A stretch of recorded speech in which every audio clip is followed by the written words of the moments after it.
Ang atong due date dere sir is every 5 ang atong due date. So karon sir is 17. So if ever gani sir nga mag-apply mo ugma or karon 3 to 5 days man ang atong installation, pero dili gina siya lead time, lagi na siya sir kasagaran ginara sa mga 1 to 2 days. So kung matauran mo example lang 20, so ang inyo dayong bayaran ana from 20 to 31 try inyong bayaran ana. O kana lang adlaw bayaran na ninyo sa October 5. Kay every 5 man natong due date. Gamay lang na siya, dili na siya full amount sa inyong hanga. Okay, wala pa man siya nagbulan. So next month dayon pagka November katong whole ni mga October, dadto lang din ka. So upon applying sir mo ora ginang 1,500. Kay 1.5. Yes sir. Kana lang gid siya.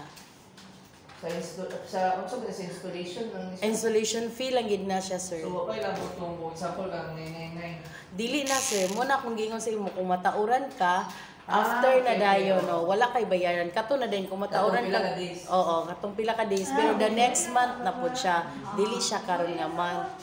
Pero kung gusto mo maka-rebates mo sir, example ang October ninyo kay ang inyo ang September dili na magitan niyo ka-rebates kay wala man mo na gold month.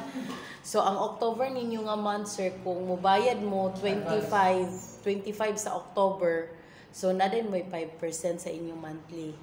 Discount. Oo, panayta 1,000 yung kwa o 950 na lang.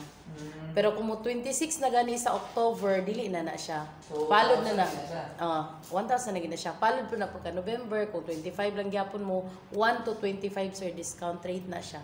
Pizza 1 pa dong sa pizza 5. Pizza 25. Kung mag-advance. Oo, mura siya advance so mura siya 5 days ata. Oo, advance lang siya 5 days. Kay 5 ang atong kuan, ang ato ang due date, pero ang atong gibayaran na katapusan ra sa month. Kana lang. Pero need pa mo adto dadto sir ha to check kung naa pa bay line ang inyong anja sa dol sa plaza. Pero naa pa man gid na dira. Dol mo ilahang ka kuan, ilahang ka singalan ato. Ilang kuan siguro kanang tahi Ranili. Layo sa plaza gid na ila. Wala man mo dira sa kuan kaning sa Arena Street, dora sa gasolina. Kapit may blessed nga daan. Okay. Pero i-check na lang ma'am kay basig kuan ba puno na. Liko. Inquiry lang dito. Dala lang na sir para kana mo sulatan niya og na.